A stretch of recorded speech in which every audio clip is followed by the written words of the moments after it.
Titingnan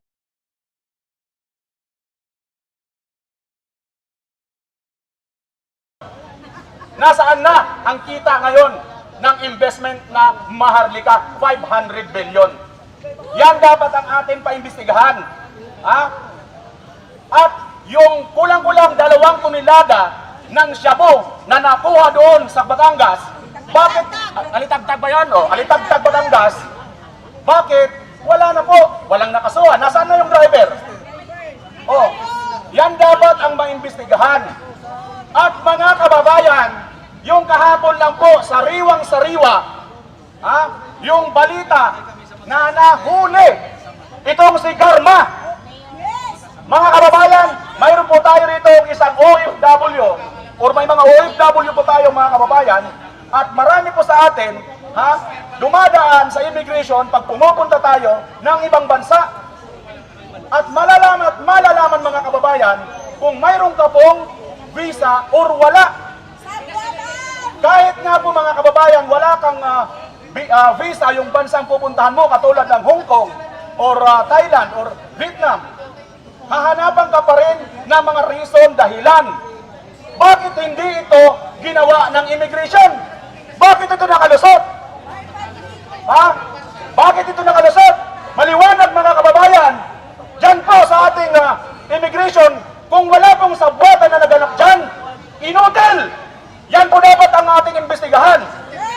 At yung 25 tonelada na ginto, saan nila dinala ang pinagbilhan? Ito pa mga kababayan, yung IDCA sites, sinasabi ni Marcos noon, ito daw ay para makatulong sa mga rescue operation pag may mga disaster. Ang dami na pong nangyaring bagyo sa ating bansa, disaster. Wala ba kung tayong isang na pisot na bumantaron? Diba? Bakit hindi nyo imbestigahan yan? Yan ang dapat ninyong imbestigahan. At ang pinaka-famous sa lahat, yung 5,500 flood control project na 1.4 billion araw-araw ang budget. Bakit wala sa inyong kumikibo mga tambaluslos?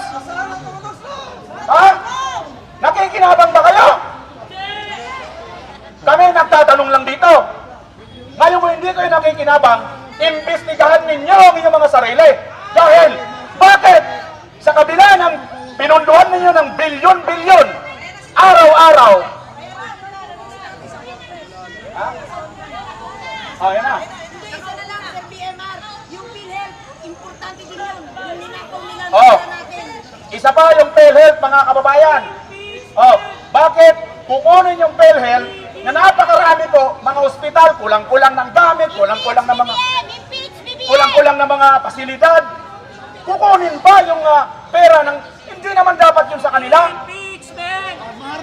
Yan ang dapat ninyong imbestigahan. Kung ano-ano ang gusto ninyong imbestigahan.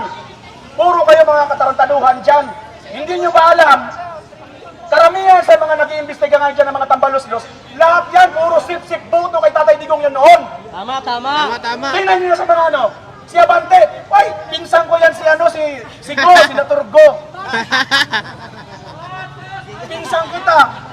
Sabi naman si Naturgo, hoy, di ako papayag, angkil kita. Tanda-tanda mo na, didilat-dilat ka pa, pastor ka pa, wala kang kamural-mural. Di ba?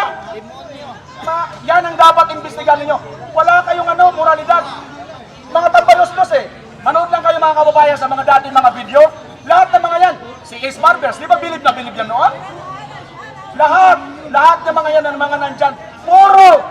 Puro tiklok tuhod yan noon. Yung pala mga kababayan, ito pala ay nagbabalat kayo ng mga buhaya. Hindi na po unyango kasi manipis ang balat ng unyango Yan pala yon mga kababayan. Budol pala. Budol lang pala ang nangyari sa atin. Yan ang dapat imbestigahan. Hindi kung ano-ano mga inimbestigahan ninyo. War on drugs. Nakita nyo naman ang tahitahimik. Wala nang mga huldapan, wala nang mga karnaping, wala nang mga rape, mga pagpatay ng panahon ni Tatay Digong. Ngayon, gabi-gabi na, ang daming nawawala. Manood lang kayo sa Facebook or sa mga YouTube. Ang daming mga nawawala. Bakit? Si Pastor Kibuloy, iisa lang na hinahanap ninyo. libo-libong pulis ang inyong pinapunta roon. Samantalang itong mga nawawala natin mga kababayan, ordinaryo mga kababayan, hindi ninyo hinahanap, napakaraming nito. O, sino rito sa inyo ang nagpi-Facebook? Di ba, ang daming nakikita natin na naka-post, share, paki-share, nawala si ganito, nawala si ganon, bata, matanda, bakla, tumboy, may ngipin, nawala. Di ba mga kababayan? Ito dapat ang pagtuunan ng pansin, ang pag-aksayahan ng pera ng bayan. Ay yung iba dyan, may nagsasyaron pa nga eh. Sa kapal na mga mukha ninyo. Nasaan na yung PCGG? Oh, wala eh. PCGG, inano niya, una yata. Special Commission on Good Government. Una nang inabolish yun eh. Una nang inabolish yun, yung pagkaano niya. Tinanggal na, di ba? Una na yung kagad, yun ang kagad ang inuna niya kasi nga, yun ang magsisita sa kanila. Pati, diba? pati Si ano yun, anti-corruption. si pangalan nun? Si ano? Bilgiga, di ba? Bilgiga? Ah. O yun, mga kababayan. Okay. O sige, mag-aantay po tayo rito at mag-aabang po tayo sa magaganap at hindi po natin iiwanan si Tatay Digong. Samahan niyo po kami, mga kababayan. Duterte! Duterte! Duterte! Duterte! Duterte! Duterte! Duterte! Ako ay taga Mindanao. Pumunta lang ako dito para titingnan ko si Tatay Digong. Pero parang di pa lumabas eh. Kaya bantayan natin talaga kung ano ba ang balita. Hinarap pa siya o hindi. Kasi parang nagtatago na yata sila. Balita ko mayroon daw deliver na Pampers. Yun ang narinig ko.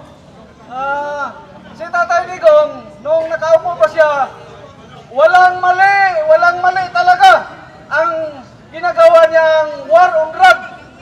Talagang tumpak ang dapat imbestigahan yung mga luho ng mga buhaya.